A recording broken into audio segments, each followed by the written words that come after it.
Litbit Light, obrolan virtual yang ringan dan bergizi. Mari saling sapa, berbagi cerita, bertukar gagasan, dan mendiskusikan isu-isu terbaru dan industri kreatif lainnya.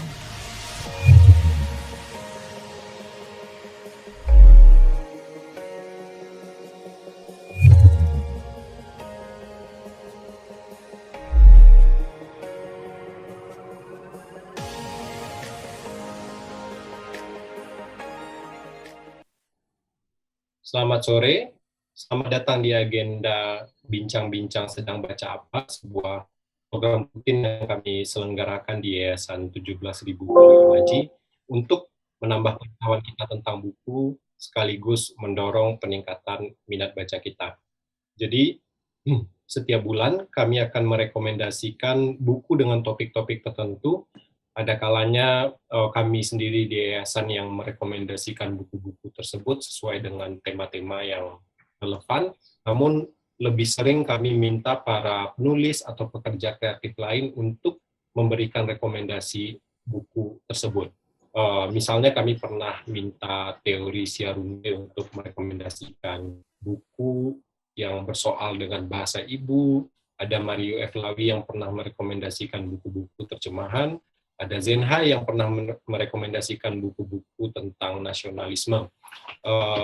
Rekomendasi buku tersebut, baik yang direkomendasikan oleh yayasan atau teman-teman penulis, itu ditulis dan akan tayang di website kami, pulauimaji.org, tapi kemudian juga akan kami turunkan ke dalam format audiovisual yang bisa teman-teman saksikan di YouTube kami, Pulau_Imaji. Dalam sesi kali ini, kami mengundang Dewi Karisma Michelia untuk merekomendasikan 5 buku sastra anak yang tidak hanya menjadi temannya masa kecil, tapi juga yang ia temukan dan baca ketika telah menjadi penulis dan berkecimpung di dunia sastra. Buku-buku sastra anak yang direkomendasikan Mimi dan akan kita diskusikan pada sore hari ini berkaitan dengan peringatan Hari Anak pada 23 Juli lalu. Kami kira anak dan para orang tua selalu butuh bacaan yang beragam, dan semoga melalui program Sedang Baca Apa edisi kali ini bisa menambah perbendaharaan bacaan untuk anak. Oke, saya akan perkenalkan secara ringkas narasumber kita pada sore hari ini. Dewi Karisma Michelia menulis novel dan cerita pendek. Karya-karyanya yang telah terbit antara lain Surat Panjang tentang Jarak Kita yang Jutaan Tahun Cahaya, sebuah novel 2013, kemudian Elegi, kumpulan cerita pendek yang terbit pada 2017.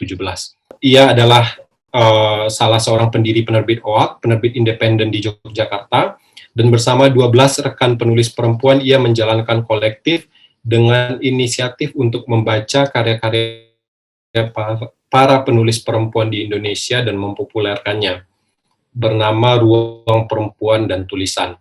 Kini ia adalah redaktur rubrik ulasan buku untuk jurnal Ruang.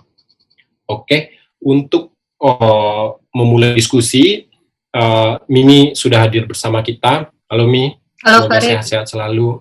Sehat. Semoga kamu juga. Iya. Oke. Sehat. Dan ya, saya lupa doakan semoga teman-teman yang menyaksikan video ini juga selalu sehat. Untuk memulai diskusi, saya akan minta Mimi untuk mulai bercerita tentang buku-buku sastra anak yang dia baca ketika dia kecil atau buku-buku sastra anak yang ia temukan kemudian hari. Silakan Mi, mungkin dengan sekalian presentasinya. Iya, pertama makasih buat Yayasan Pulau Imaji untuk undangannya, walaupun saya nggak terlalu berkecimpung di dunia cerita anak karena nulisnya bukan genre cerita anak, tapi saya percaya sih memang dengan apa ya, tadi yang Farid bilang bahwa apa yang kita baca di masa kecil itu berpengaruh banget sama bagaimana kita gitu pas sudah dewasa, dan karena itu makasih atas undangannya, saya jadi bisa melihat lagi gitu ke belakang apa aja yang saya baca dulu.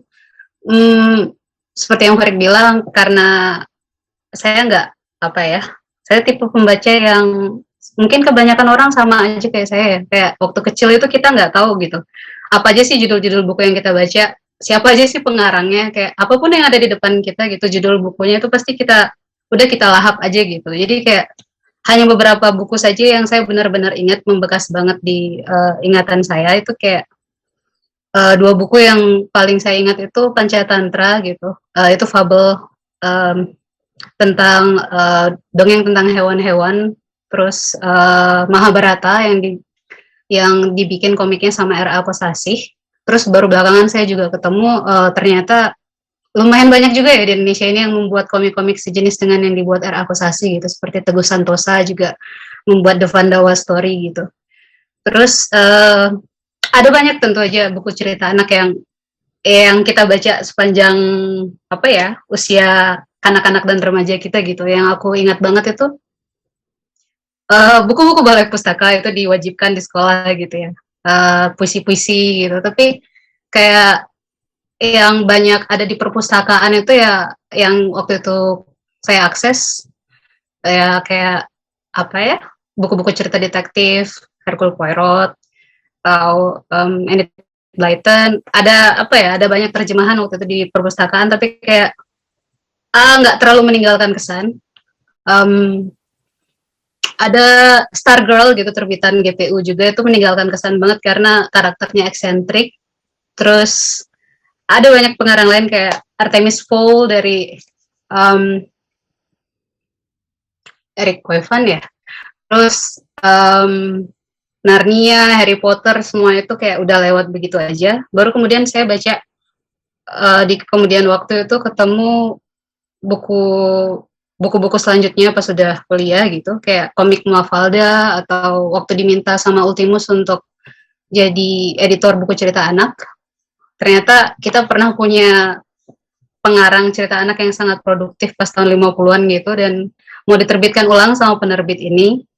Dan saya baru telusuri belakangan, ternyata wah banyak juga ya buku cerita anak yang dikarang sama S. Rukiah Kartapati itu. Salah satu yang saya baca waktu jadi editornya itu adalah Pak Supi, itu cerita kayak petualangan anak-anak. Terus baru belakangan pas pandemi ini saya bersurat sama teman, dia juga apa ya, nostalgia ke masa lalu gitu. Di masa kecilnya dia itu dia baca apa aja, karena kan di pandemi ini kita bosen banget ya, kita mencari-cari lagi apa sih yang pernah kita lakuin di masa lalu gitu. Dan dia nemuin buku yang dia baca waktu SMP, judulnya Undangan dari Planet Mars. Nah itu cerita tentang petualangan anak-anak lagi, terus yang mengunjungi planet Mars untuk pertama kalinya waktu itu. Dan itu kayak buku yang terbit tahun 70-an, diterjemahkan dari bahasa Perancis, dan itu kayak 30 tahun yang lalu sebelum Elon Musk atau Jeff Bezos gitu pergi ke luar semesta gitu untuk pergi ke Mars gitu, dan imajinasi itu udah hadir gitu dalam bahasa Indonesia dan udah dibaca anak-anak tahun 70-an gitu, dan tapi kayak itu tidak terbit lagi sekarang. Jadi saya membayangkan mungkin itu asik kalau misalnya kita baca sekarang gitu. Ya jadi buku-buku itu yang kemudian saya akses lagi sekarang ini karena diminta untuk bahas itu. Oke.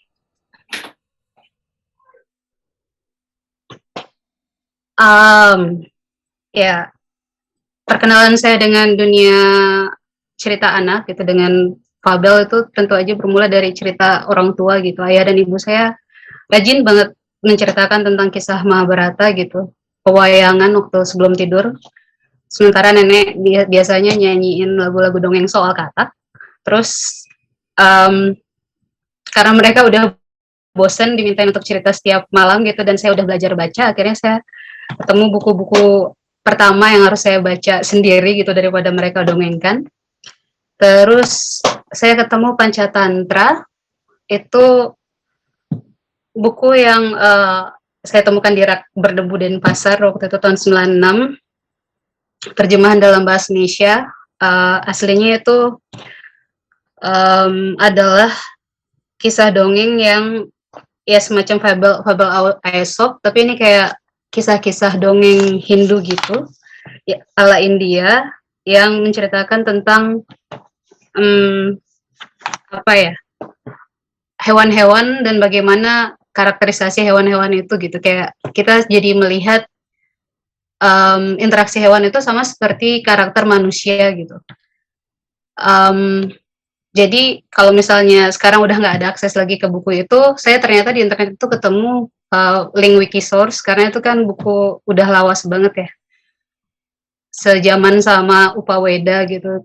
Jadi bisa dibaca domain publik gitu. Beberapa cerita yang membekas bagi saya ini misalnya cerita tentang seorang istri petani gitu, yang dia ninggalin anaknya untuk cuma dijaga sama seekor luwak. Terus pas dia balik itu, dia ngelihat luwak itu menyambut dia dengan bahagia gitu. Tapi berlumuran darah mulutnya. Jadi karena itu dia kemudian memukuli si luwak itu sampai mati gitu di halaman rumahnya.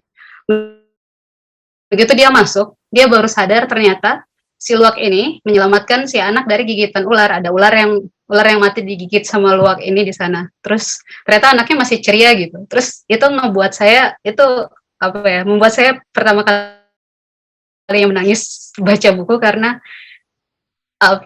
di cerita ini digambarkan ya seperti itu, ada penyesalan yang dilakukan karena nggak tahu apa sih yang sebenarnya terjadi gitu, dan dia udah membunuh luwak yang sebenarnya baik dan justru menjaga anaknya. Ada banyak cerita hewan lain yang sama seperti ini gitu, menggambarkan tentang kelicikan ular yang datang ke kerajaan katak. Terus semua seisi kerajaan katak itu ditipu sama si ular ini, sampai si katak ini, raja katak, ratu katak itu menyerahkan semua rakyat kataknya untuk ular dimakan sama ular ini, dan ular ini makin menggembung, makin gede gitu. Dan ternyata pada akhirnya si ular ini memakan si raja katak dan ratu kataknya. Dari sana kayak saya belajar bahwa jadi ketika kamu menjadi seorang penguasa gitu, kamu harus menyadari bahwa ada rakyatmu yang harus kamu jaga, dan kamu boleh mengikhlaskan gitu rakyatmu kepada pendatang yang kamu nggak kenal karakternya seperti apa gitu. Penggambarannya itu seperti ini, tapi saya nggak ketemu gambar-gambar komiknya gitu di internet itu. Tapi kira-kira yang waktu kecil saya baca itu yang model-model seperti ini juga penggambarannya. Terus satu lagi yang membekas itu cerita tentang seekor hewan yang adalah mangsa dari Raja Rimba gitu, yang menunggu sampai pemangsanya itu pergi dari jauh-jauh dari dia gitu. Jadi dia menunggu di dalam goa gitu sampai pemangsanya itu pergi. Dia kayak berhati-hati melihat apakah pemangsanya itu masih ada atau enggak gitu. Setiap hari dia terus menunggu. Dari sana kayak dari berusaha melindungi dari mangsanya ini, saya kayak belajar kayak ada kesabaran gitu yang dalam hidup yang perlu kita pupuk gitu ya, untuk taktik dalam bertahan hidup gitu. Kayak it's okay gitu, untuk nggak apa-apa gitu, kita diam aja gitu. Kayak misalnya pandemi ini kita diam aja di dalam rumah, terus kayak menunggu sampai virus itu pergi gitu, kayak benar-benar merasa aman baru kemudian keluar gitu. Hal-hal kayak yang dari cerita fabel ini kayak banyak gitu yang bisa saya pelajarin waktu kecil dulu, dan itu masih membekas sampai sekarang. Tapi nilai-nilai itu kamu peroleh ketika merefleksikannya sebagai orang dewasa, atau ketika kamu ketika kamu masih kecil, kamu bisa mencerna nilai-nilai itu. Maksudnya, oh ini ya, oh itu ya gitu, yang ingin disasar oleh cerita ini. Atau justru waktu kecil ya kita seru aja, ini binatangnya bisa ngomong dan seterusnya. Gimana, Mi? Yang waktu kecil aku rasakan itu kayak aku analogikan itu ke manusia ya.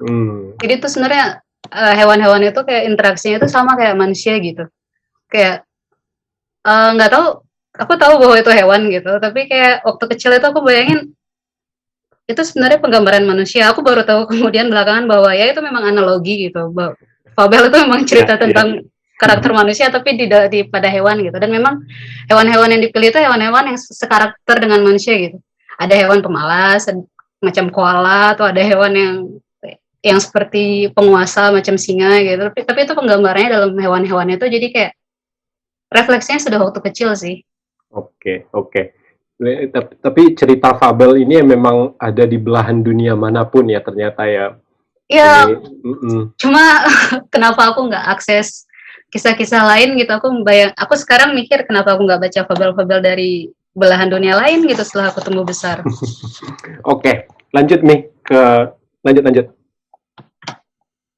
Buku kedua ini Mahabharatanya R.A. Kosasi. Mungkin karena ayahku cukup bosan kayaknya aku mintain cerita tentang 5 Pandawa sama 100 Korawa tiap hari gitu ya.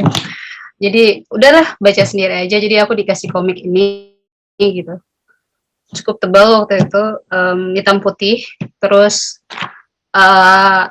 sama kayak waktu baca Pancatantra, banyak banget hal yang menarik waktu itu aku baca gitu, yang masih membekas sampai sekarang gitu. Cerita tentang, ini kan cerita tentang Dewi Gangga yang dibuka dengan cerita Dewi Gangga yang mesti turun ke bumi, terus nikah sama raja setempat, terus dia berjanji sama 7 wasu, 8 mungkin ya, yang dia temuin di jalan gitu, yang minta tolong supaya dia mau kembali ke surga gitu, gimana caranya.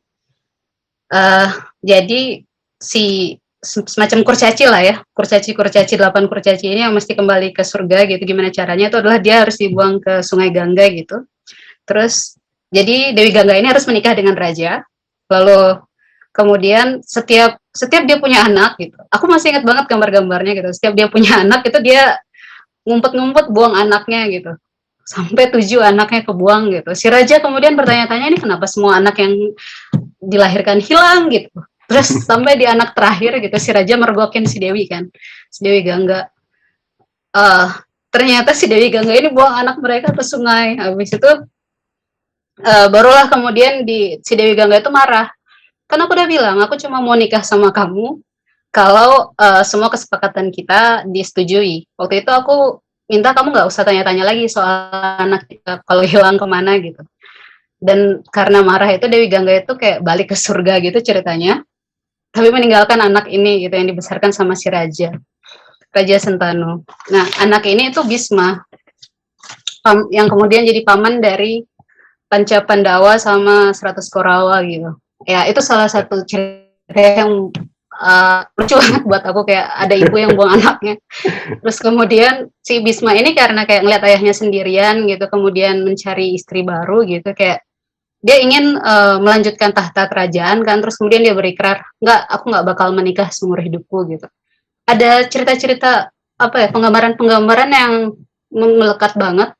Jadi kayak buang anak itu melekat, terus kemudian si Bisma ini yang nggak mau nikah itu juga melekat. Terus ada juga adegan yang melekat itu adalah ketika 100 Korawa itu dibuat. Panca Pandawa itu lahir gimana.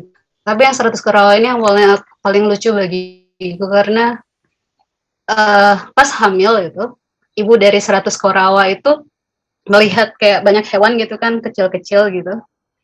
Terus hewan-hewan itu dia kayak bilang, menarik juga ya kalau kita punya anak sebanyak itu gitu.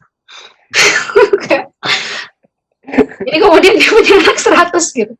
Yang kemudian jadi darah gitu. Di gambar komiknya itu kayak darah kecil-kecil, ada darah yang kecil jadi kemudian manusia kecil, darah yang besar jadi kayak Destara siapa yang namanya? Pokoknya kakak sulungnya Korawa itulah. Dan ya semua itu terwujud karena keinginan dia waktu hamil gitu. Jadi waktu aku kecil, bayanganku adalah apa yang kita minta ketika hamil, kayaknya itu bakal terwujud deh. Jadi kayak jangan macam-macam dengan apa yang kamu inginkan. Ya, jadi itu masih membekas buatku cerita Mahabharata ini. Ini ternyata ada berbagai edisi ya, karena kan udah dari tahun 50-an. Ya. Jadi ada ejaan lawas juga, terus ada ejaan disempurnakan, terus ada versi dari Alex Media Komputindo juga, bukan versi besar yang waktu itu aku punya. Tapi tadi waktu aku cari-cari di buku koleksi itu yang R.A. Kosasi ini ada di Jogja, jadi yang aku temukan ini malahan buku ini versi gubahan lain dari Mahabharata, Bharatayuddha, Pandawaseda gitu yang dibikin sama Teguh Santosa dalam bahasa Inggris. Jadi ini kayak cerita yang terbit mingguan di majalah Ananda tahun 84, terus diterbitin lagi sama Plus. Ucapan terima kasihnya banyak ke para figur komik, ya ada Seno Gumira Aji Dharma juga. Ya, ya. Ini ketemunya di mana nih buku-buku itu? Itu kan buku-buku yang sudah terbit jauh lama ini ya. Aku dapat aja gitu. Ini waktu dulu waktu kamu baca awal-awal ketika masih kecil, ketemunya di mana? Buku-buku itu.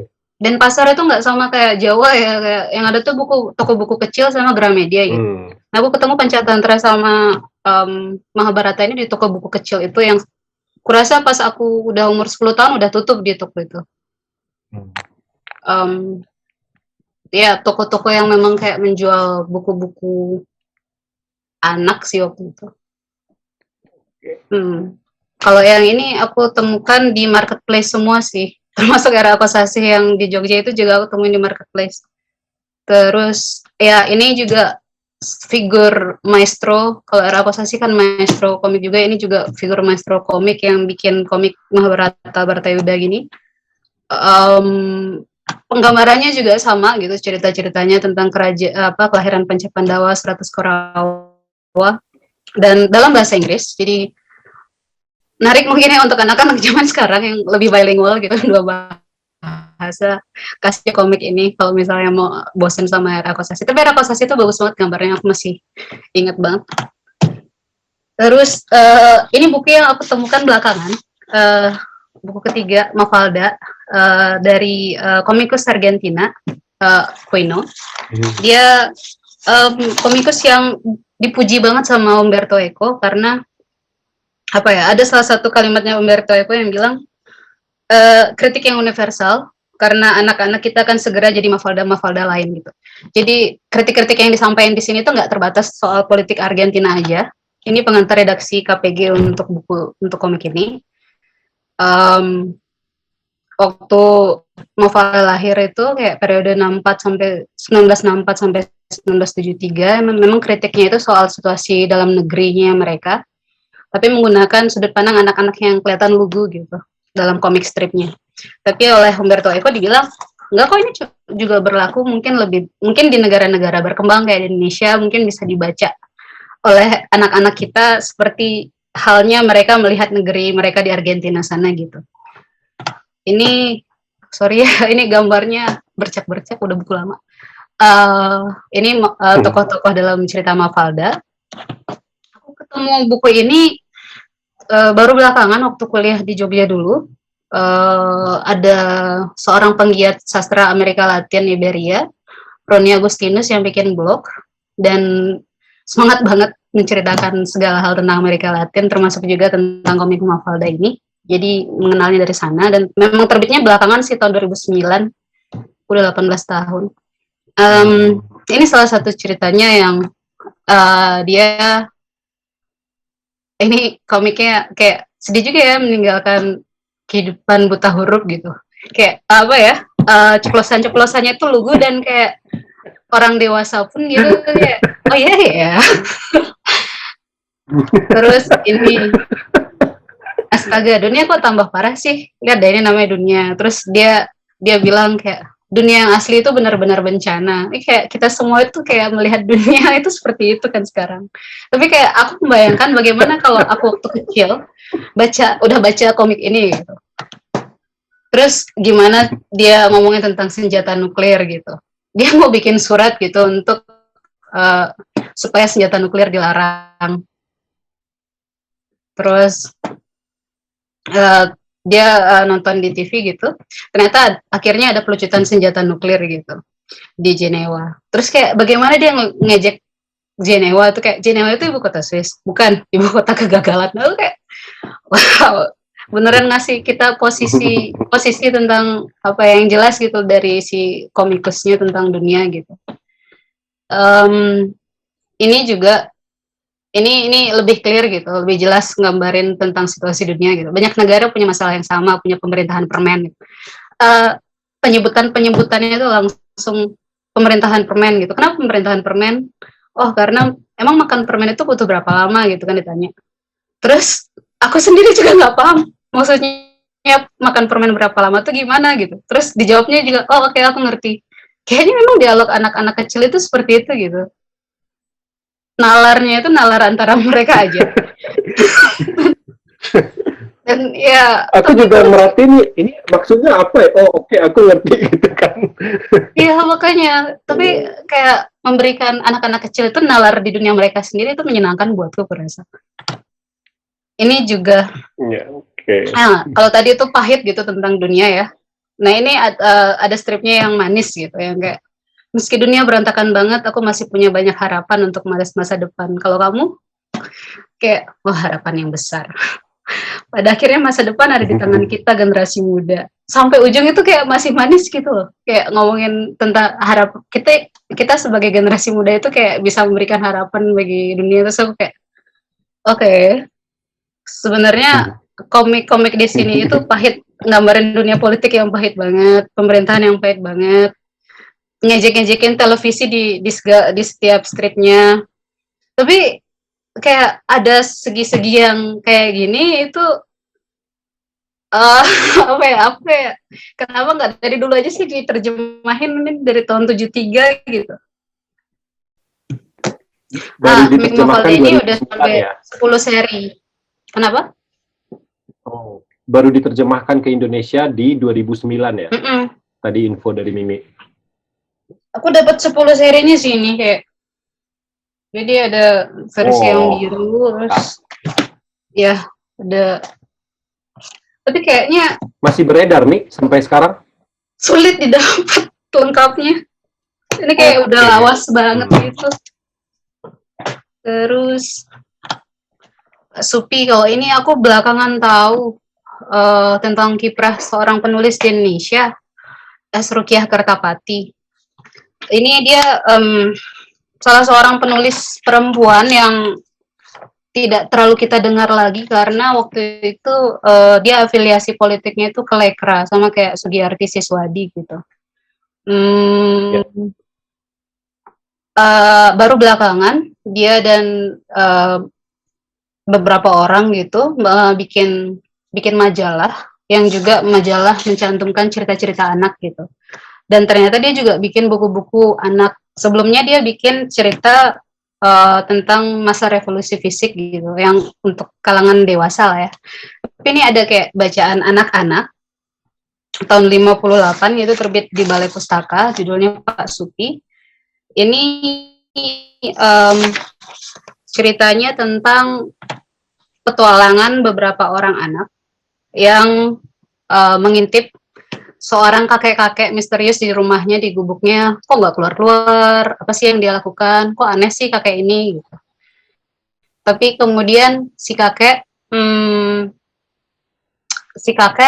belakangan hari itu ketemu sama seorang anak yang dia sukai gitu. Namanya Tati, seorang anak perempuan gitu. Yang si Tati ini juga seneng gitu bercengkrama sama si kakek.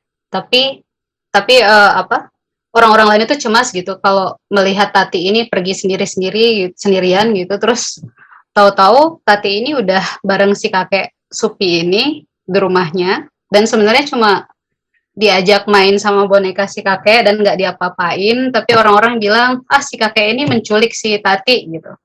Dan juga ada cerita tentang pencurian yang sebenarnya dilakuin sama orang lain, tapi yang dituduh itu si kakek Supi ini gitu.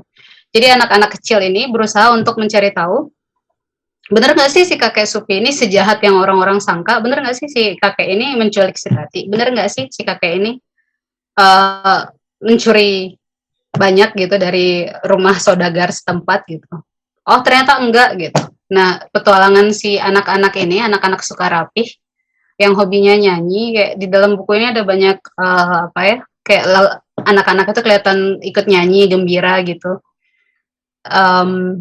Petualangan mereka untuk membongkar bahwa Pak Supi itu sebenarnya kena fitnah gitu. Kalau yang aku baca, kalau aku jadi anak tahun 50-an gitu, baca ini ya relevan gitu ya penggambarannya, kayak penggambaran di desa, hidup di desa, terus ada seorang kakek misterius yang tinggal di gubuknya, itu ya relevan sih. Dibaca sama anak-anak hari ini, mungkin beberapa bagian ceritanya itu jadi terlalu terasa politis ya.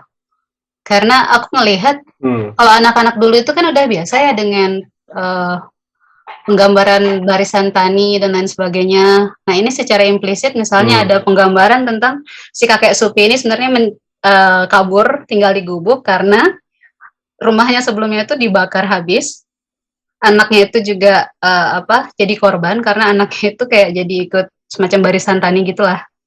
So aku ngerasa, oh ini politis juga nih, tapi anak-anak sekarang bakal ngerti nggak ya konteksnya ini pas tahun segitu gitu. Iya, karena udah beda ya, kita 30 tahun nggak diajarkan dengan sikap-sikap kayak gitu waktu kecil-kecil. Aku pernah ketemu juga buku anak yang ditulis oleh Adam Huri, itu Terompah judulnya, Terompah Sendal. Tokohnya sendal, dia sendal jepit, politis sekali. Nanti dia ketemu sesama sendal lain yang adalah sendal abri yang gitu, gitu kan. Dia sendal jepit jelek gitu, terus ketemu sepatu abri, dia bercengkrama, dia takut sama sepatu abri yang gitu-gitu. Tahun 50-an juga, tentang tahun gitu. Oh gila, itu sastra anak. Iya, kalau aku waktu kecil nggak baca cerita-cerita kayak gitu. Jadi kayak aku mengenal soal tentara, abri, semua politik ini belakangan gitu, waktu SMA gitu, waktu kuliah. Tapi kebayang kalau misalnya sejak kecil mengakses itu gimana ya rasanya? Ini kayak misalnya ini nih, ini kan majalah Kutilang, salah satu majalah anak yang diasuh sama Rukia Kartapati. Terbitnya tuh tahun 60-an sampai 68. Aku dapat ini dari Instagramnya Dodit Sulaksono. Ini misalnya pengantarnya aja gitu, udah semega ini gitu, ngomongin tentang imperialisme, padahal ini kayak ini pengantar untuk anak-anak gitu. Anak-anak kok sayang, bulan ini adalah bulan September. Anak-anakku sayang gitu ya. Iya, terus dan seterusnya gitu kan. Terus bilang terus dia cerita gitu tentang ada apa di bulan September ini gitu. Terus dia bilang, tentu kita tidak menduga bahwa di dalam bulan ini kita banyak menemui dan mengalami beberapa peristiwa yang penting-penting. Pertama ialah dalam menghadapi terbentuknya negara boneka yang dinamai Malaysia. Anak kecil. Dan aku baca beberapa pengantar lainnya dari majalah Kutilang ini, misalnya ngomongin tentang terang-terangan gitu, ngomongin tentang imperialisme beberapa negara yang menjual produk-produk asingnya gitu. Aku kayak wow. Dan aku merasa kalau kita akses hal kayak gini sejak kecil, akan jadi orang seperti apa sih kita gitu. Aku baru sekarang kan membaca ini, dan ini ditujukan untuk anak-anak. Ya, wow aja bagiku, dan makanya aku memilih untuk merekomendasikan ini, kayaknya kita perlu telusuri lagi deh.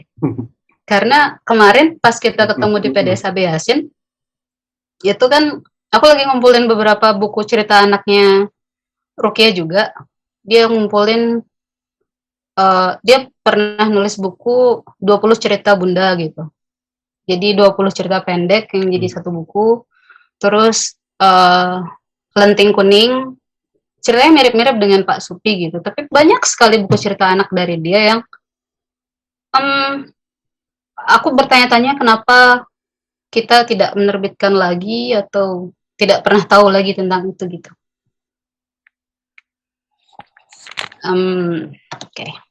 Yang kemudian membawaku ke buku ini.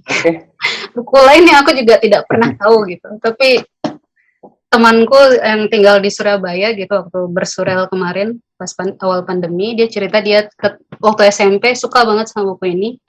Undangan dari Planet Mars, Philip Ebli. Diterjemahkan langsung dari bahasa Perancis, hebat banget. Terbitan Gramedia Pustaka Utama tahun 1974. Ini salah satu buku yang jadi dalam list buku seri Elang dari Gramedia. Jadi ini buku nomor 36 di seri itu. Ceritanya tentang anak-anak yang pergi ke planet Mars. Jadi si anak-anak ini kan suka jalan-jalan, suka berpetualang, dan mereka merasa bosan gitu. Ini bukan dalam bahasa Perancis, tapi ini kayak perjalanan itu lagi di Italia gitu. Mereka menyusuri kota-kota di Italia gitu, dan ketemu profesor yang kemudian ngajak mereka ke planet Mars. Planet Mars itu seperti apa dan bagaimana kita pergi ke sana, diceritain sama si profesor tentang orang-orang yang ada di planet Mars. Namanya bangsa cyborg. Nah, ditanyain bangsa ini bernafas nggak? Enggak. Oh ya, jadi mereka bisa bernafas di dasar lautan juga? Iya. Kenapa? Baru dijelaskan gitu. Di halaman selanjutnya itu dijelaskan kenapa kita perlu bernafas, oksigen itu apa, kenapa oksigen itu dibutuhkan oleh tubuh kita. Itu ada penjelasannya dalam cerita ini, kayak misalnya menjelaskan darahnya nggak sama kan? Apa bedanya darah manusia dengan darahnya orang-orang cyborg itu? Jadi orang yang cyborg itu kenapa tidak bernafas? Karena mereka tidak punya hemoglobin. Dijelaskan hemoglobin itu apa. Jadi hemoglobin itu adalah semacam molekul yang ruwet yang terdapat dalam darah dan yang mengandung zat besi. Terus sangat rinci gitu, sangat ilmiah gitu. Dan petualangan mereka, perjalanan mereka ke planet Mars itu juga dirincikan banget gitu. Dan yang menarik buatku, misalnya karakterisasinya ya, kayak ada kesadaran gitu dari si penulis cerita anak ini bahwa nggak melulu orang-orang sains, orang profesor, dokter itu nggak melulu cowok kok. Ini ada dokter perempuan, jadi ada profesor cowok dan ada dokter perempuan. Jadi dokter perempuan ini bahkan digambarkan dengan karakterisasi yang menarik. Dia misalnya bilang, ini mereka dikenalkan keesokan harinya sama dokter perempuan yang mau mereka ajak ke planet Mars. Diceritain, sikap si dokter ini tegas sekali. Wanita itu sangat aktif dan dinamis dan tidak pernah bersikap ragu-ragu. Terus di dalam dialognya, di dalam interaksinya, itu beneran dijelasin kayak, wah cerdas banget nih dokter. Aku kok baca ini waktu kecil, mungkin aku pengen jadi dokter perempuan nih. Maksudnya kayak, dan ini imajinasi tahun 60-an, 70-an periode di sana ya, di Perancis itu ya, kayak kemudian langsung diterjemahkan ke kita itu, kayak memberi, di zaman sekarang gitu, ketika, masih ada pembatasan tentang akses pengetahuan dan lain sebagainya, tapi ini ada kebebasan yang ditawarkan sama buku soal gender, itu menarik, dan juga penjelasan tentang pengetahuan alamnya juga gitu, untuk anak-anak terpacu untuk jadi saintis gitu. Nah ini misalnya ada penggambaran detail banget tentang motor atau mesin yang mereka pakai untuk pergi ke planet Mars gitu. Ini getaran motornya diceritain, selama berapa hari mereka harus hidup di dalam motor itu, mesin yang mengantarkan mereka ke Mars itu diceritain, apa yang mereka makan, pilnya yang mereka makan itu diceritain juga. Kayak asik juga. Dan ini misalnya dengan cepat kehidupan di dalam piring terbang itu berjalan teratur. Setiap pagi kami diharuskan menelan pil O. Dan kalimat-kalimatnya itu efisien sekali. Kami diharuskan minum pil O dan lain sebagainya gitu. Dialog-dialognya juga sangat efisien. Itu kayak cerita anak yang lugas sekali dan diterjemahkan dengan baik ke bahasa Indonesia. Ini cerita tentang ketika mereka ketemu orang-orang di planet Mars. Ternyata orang-orang di planet Mars itu ngomongnya bahasa telepati. Jadi si profesor itu hanya tinggal mikir aja. Si orang di planet Mars itu bakal menyahut dengan pikiran si orang planet Mars itu. Misalnya si profesor lagi mikir, aku menjadi gila gitu. Tinggal mikir aja, si orang planet Mars itu bakal memantulkan ucapan si profesor, aku menjadi gila.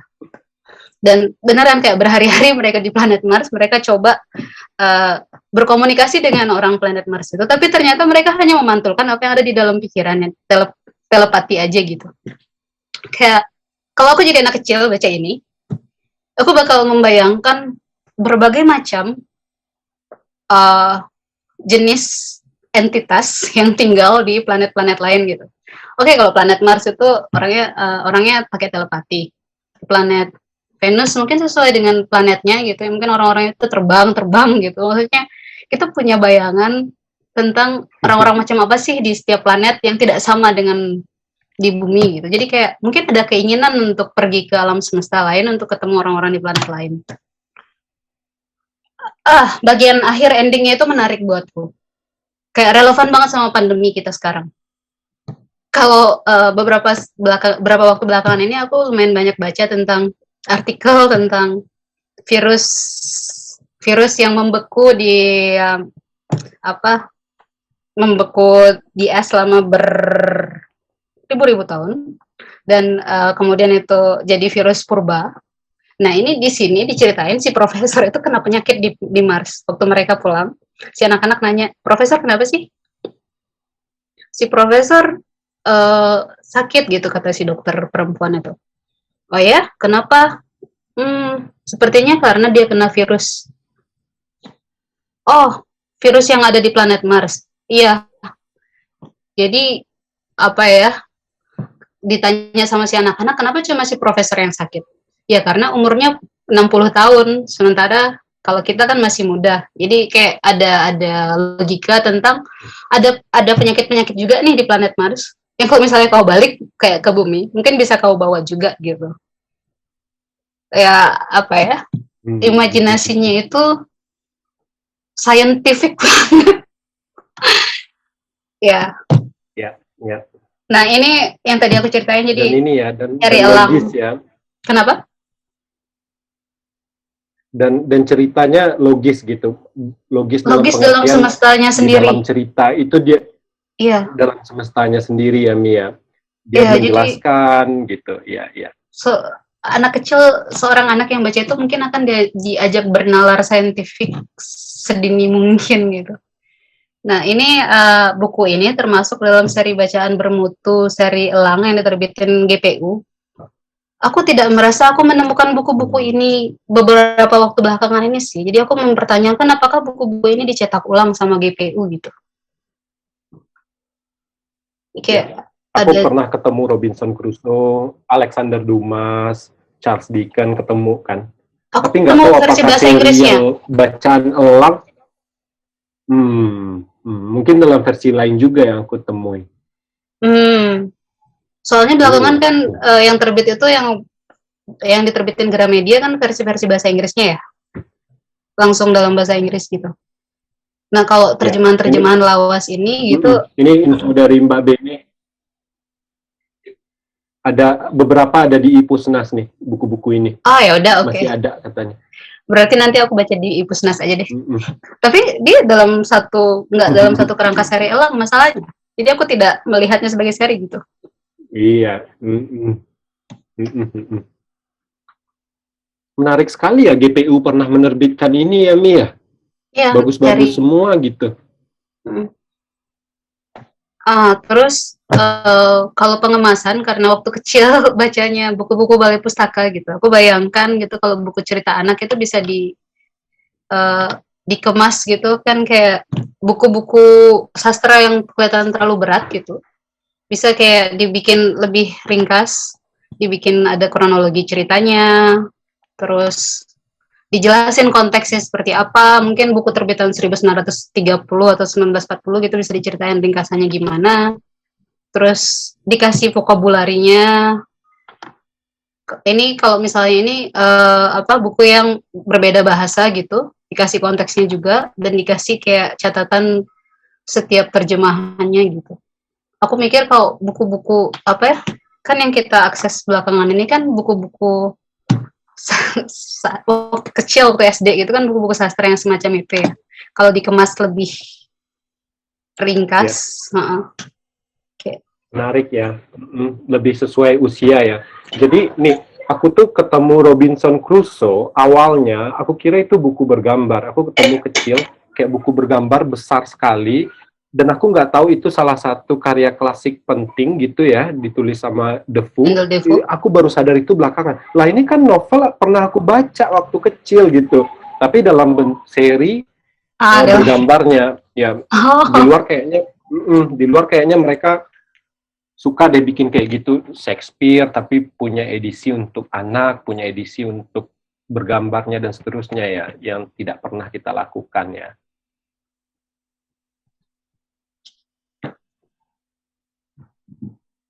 Oke, itu tadi ada 5 buku plus dari Mimi yang direkomendasikan untuk kita semua, dan kebanyakan memang buku-buku yang sudah terbit di tahun-tahun lampau tapi masih relevan ya. Kalau kita dengar tadi pemaparan Mimi, buku-bukunya sangat menarik, bahkan kita tidak temukan, jarang mungkin menemukan lagi narasi-narasi seperti itu, misalnya narasi tentang politik, kesadaran bersama, dan seterusnya. Kalau aku ingat buku-buku anak yang aku baca itu ya tentang kompetisi, bagaimana kita harus jadi juara kelas, bagaimana kita harus mengalahkan teman lain untuk dalam pacu lari atau apalah itu gitu. Tapi intinya aku ketemu sekali itu buku-buku sastra anak yang mengajarkan hidup adalah perjuangan. Kita harus berkompetisi, yang kuat yang menang gitu. Sering sekali ya. Ternyata ada buku-buku yang yang diajarkannya adalah kebersamaan dan seterusnya. Dan itu menarik sekali. Oke, Mi, mungkin pertanyaan sederhana aku, artinya Mimi terus baca buku yang dikategorikan untuk anak ya kan sampai sekarang?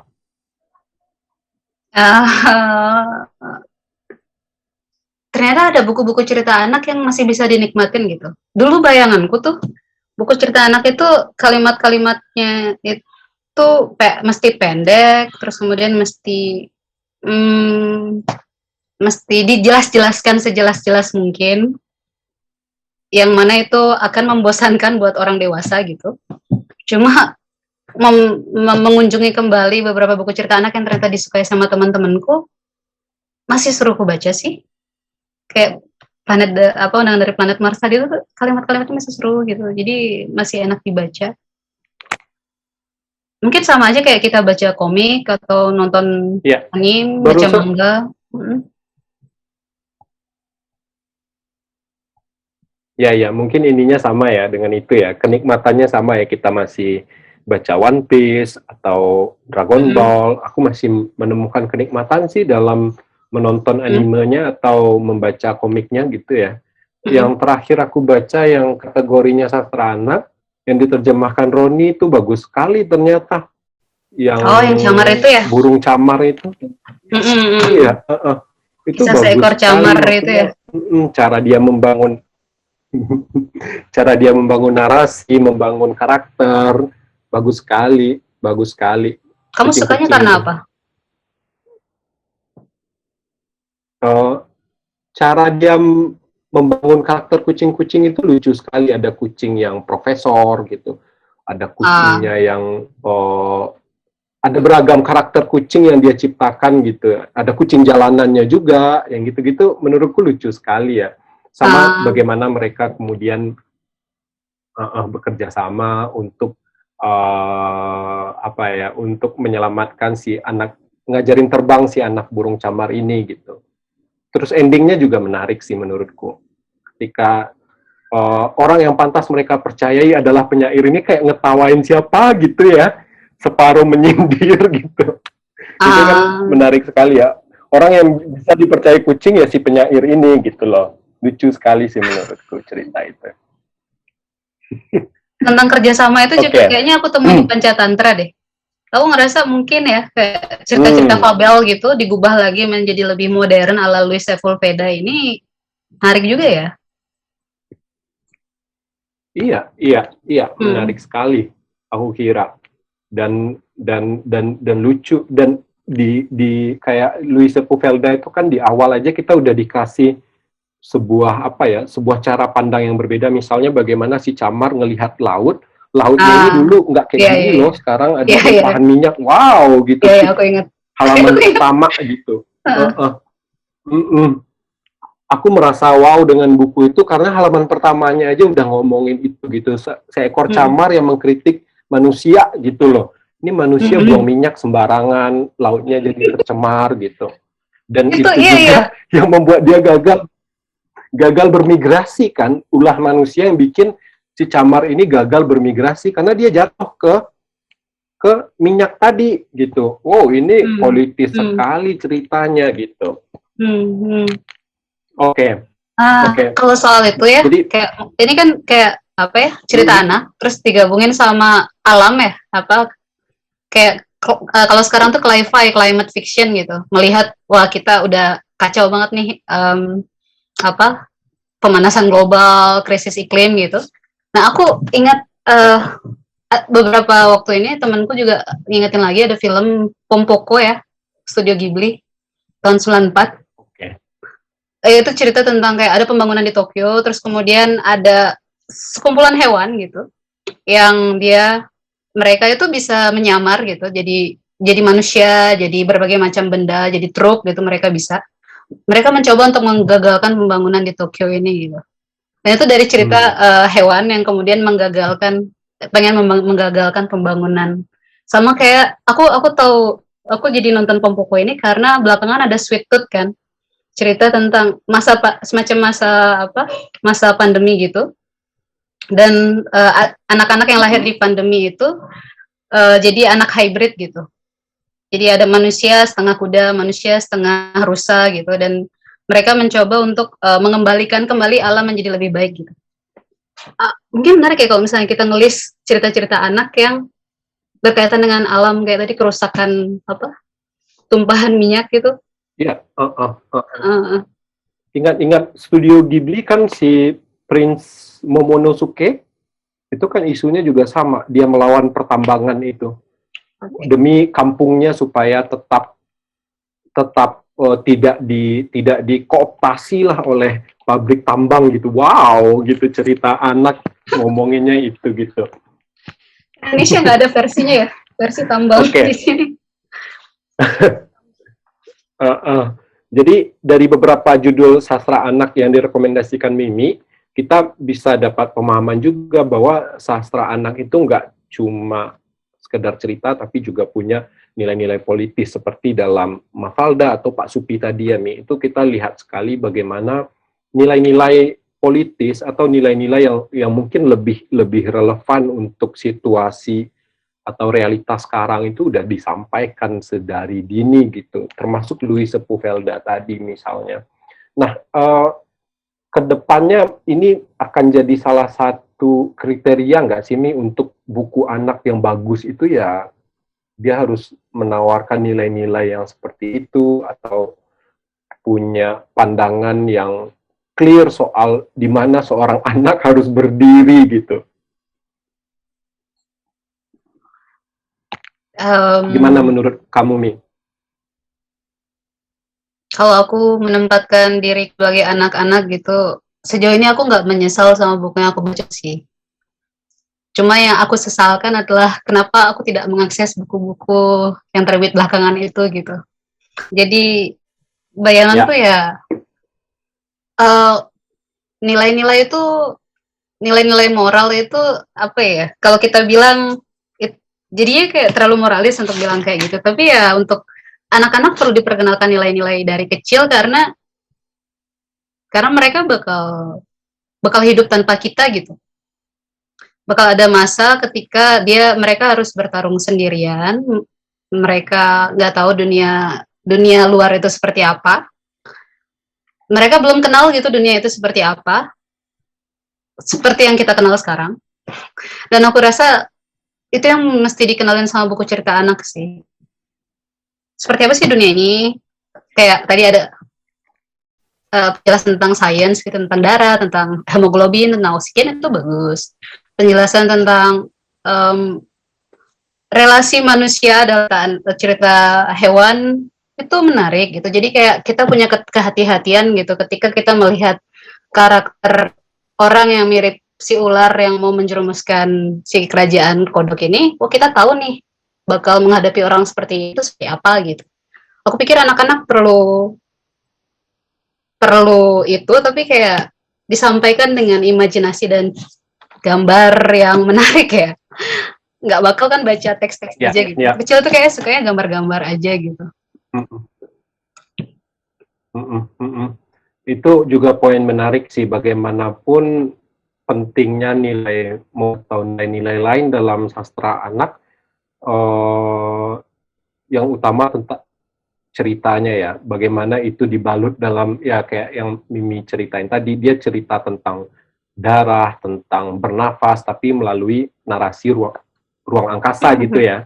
Dia bisa diperbandingkan dengan, oh di ruang angkasa itu tidak atau makhluknya tidak punya darah, Iya, hemoglobin gitu ya, gitu-gitu.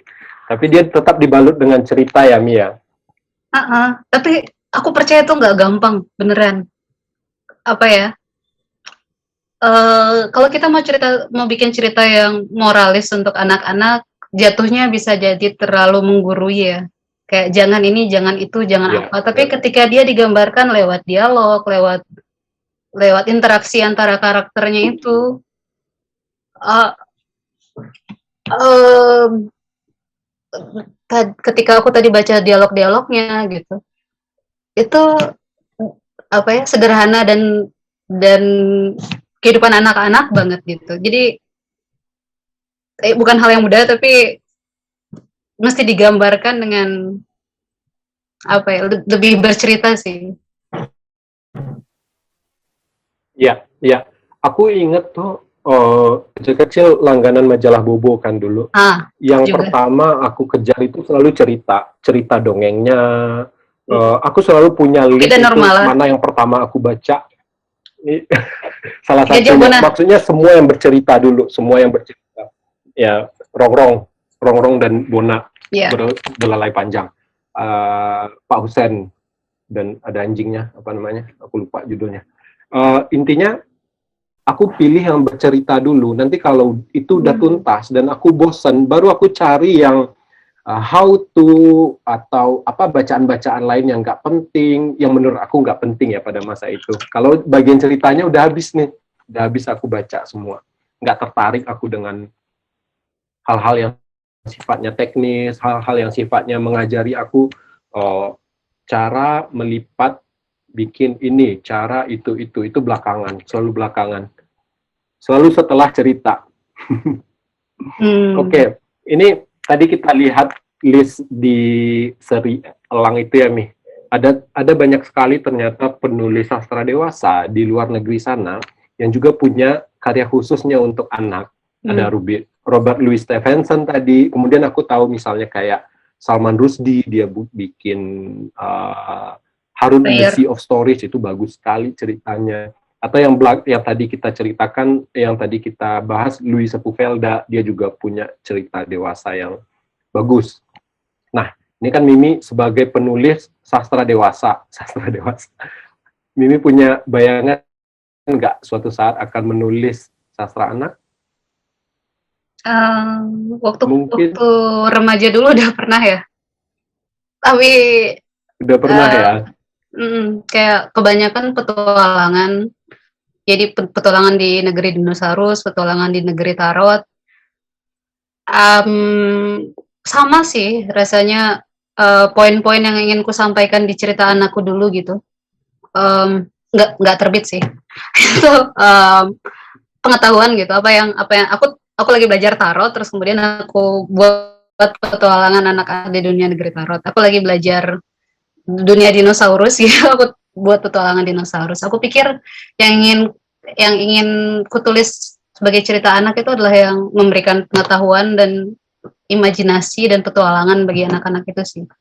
Cuma kayak yang semacam Pancatantra atau yang semacam Mahabharata itu mengaitkan nilai moral tertentu, kaitan sebab akibat karakter itu sulit. Aku nggak tahu apakah aku bisa. Sulit ya. Sulit ya, bercerita sambil menimbang moralnya untuk anak ya, Mia.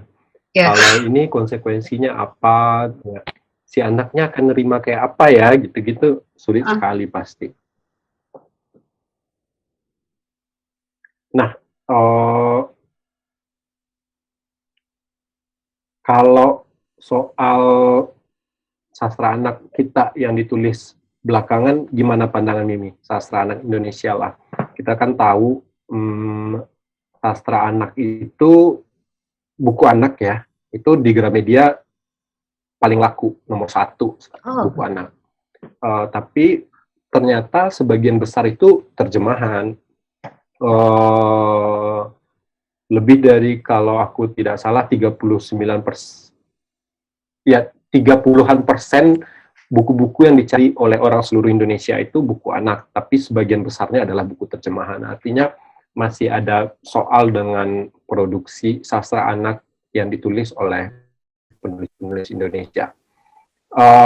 Menurut Mimi, perlu nggak institusi kah atau media kah yang khusus untuk sastra anak, sebagaimana sastra Indonesia diurus gitu ya, meskipun yang sastra Indonesia juga nggak bagus-bagus amat urusannya, cuma kan dia punya dewan kesenian, dia punya institusi-institusi sastra, dia punya peneliti-peneliti sastra yang ya seenggaknya kita punya bayangan nih, sastra di masa Orde Baru, sastra di masa Reformasi.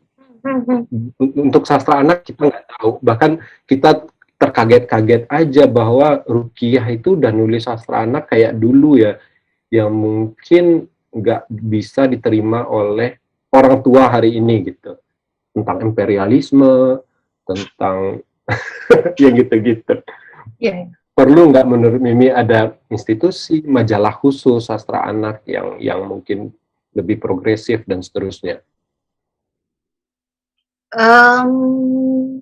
Sangat penting ya, dan apalagi kalau bisa melibatkan juga orang-orang yang membuat alih wahana untuk itu gitu ya. Kayak aku nonton Raya and the Last Dragon, aku ngerasa kita punya nih cerita anak versi Indonesia yang bisa menarik juga dan bisa difilmin. Aku pikir lembaga ini gitu bisa mengerjakan banyak sekali hal seperti yang kamu bilang, kalau ada. Jadi ngumpulin dulu nih, mungkin bukan cuma cerita anak periode 50-60an ya, tapi juga folklore, cerita rakyat. Setiap daerah di Indonesia ini kan punya banyak banget cerita rakyat tuh. Aku ingat waktu kecil aku baca cerita rakyat, banyak versi dari cerita Roro Kidul, Nyi Roro Kidul gitu. Kayak di setiap daerah itu ternyata punya cerita tentang Ratu Pantai Selatan gitu. Nah, mulai dari ngumpulin cerita rakyat, ngumpulin cerita anak tiap periode, Orde Baru, Orde Lama, dan seterusnya. Terus, karena tadi membuat cerita dengan nilai moral yang tidak didaktis itu sangat sulit sekali. Aku rasa kalau lembaga ini punya workshop gitu, berlatih menulis bareng gitu sama orang-orang yang bisa tertarik untuk menulis cerita anak, atau bahkan penerjemah cerita anak. Dan banyak lah aku rasa di Indonesia ini orang-orang yang mau tergabung dalam yayasan ini kalau ada ya. Dan banyak hal yang bisa dilakuin untuk bikin buku cerita anak yang menarik sih. Kenapa enggak? Ya.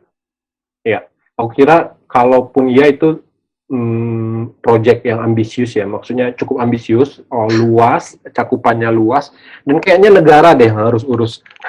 Kita sebenarnya punya BUMN kayak Balai Pustaka, itu punya negara yang fokus pada penerbitan, dan kita nggak terlalu tahu fungsinya apa sih saat ini untuk keberlangsungan sastra kita gitu ya, atau keberlangsungan dunia buku kita. Hampir tidak ada peran yang signifikan kan yang mereka bisa pegang gitu. Apakah mereka menerbitkan buku-buku bagus hari ini? Enggak juga.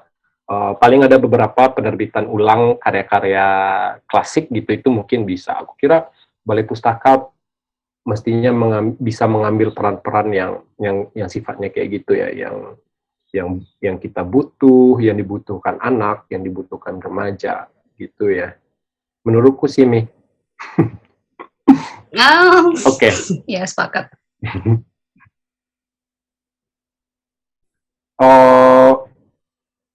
Kalau Mimi kan didongengi waktu kecil, kemudian juga ketemu dengan buku-buku anak, ketemu R.A. Kosasi, kemudian yang cerita India tadi. Kira-kira pertemuan pada masa anak-anak dengan cerita atau dengan buku-buku itu berdampak signifikan nggak sih untuk khususnya aktivitas tulis-menulis Mimi hari ini? Eh,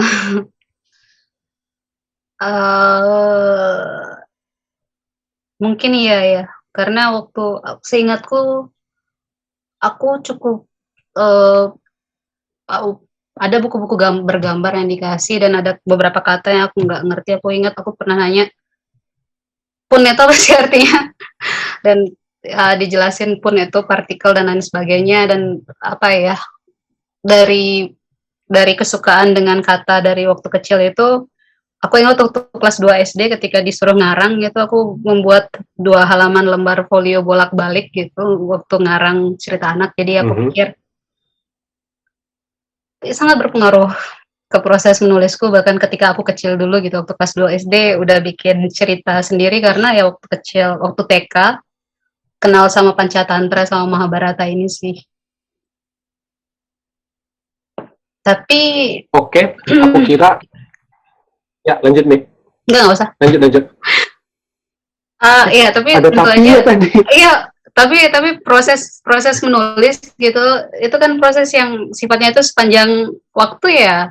Kayak untuk menemukan suara kepenulisan gitu, untuk merasa nyaman dengan narasi sendiri, gaya bahasa sendiri, dialog, bagaimana membuat semua itu kan itu teknik yang perlu dipelajari gitu. Kayak buku-buku itu akan memberi kita, kayak aku ingat aku pernah ditanyain sama temenku novelis yang pengen jadi novelis, dia nanya gitu kan, wajar nggak sih dalam novel itu ada catatan kaki gitu. Aku yang kayak, bukannya itu sesuatu yang seharusnya kamu pelajari dari apa yang kamu baca. Kalau misalnya kamu suka sama buku itu, kamu coba untuk mimesis, membuat karya seperti yang kamu suka gitu.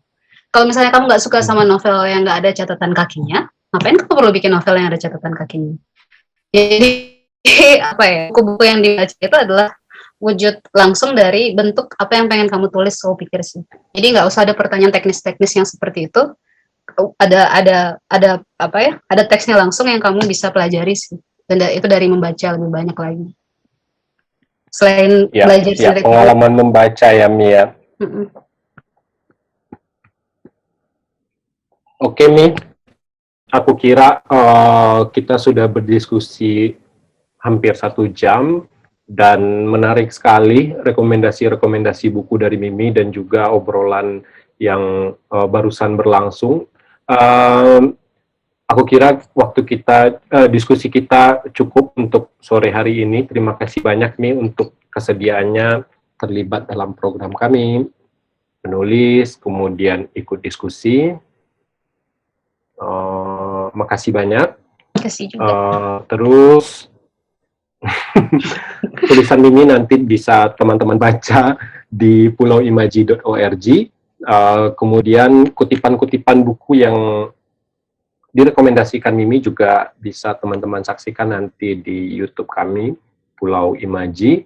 Terima kasih sudah bergabung dalam sesi Sastra Anak ini. Semoga sehat-sehat selalu, dan program-program kami selanjutnya bisa teman-teman lihat di platform media sosial kami. Terima kasih dan sampai jumpa.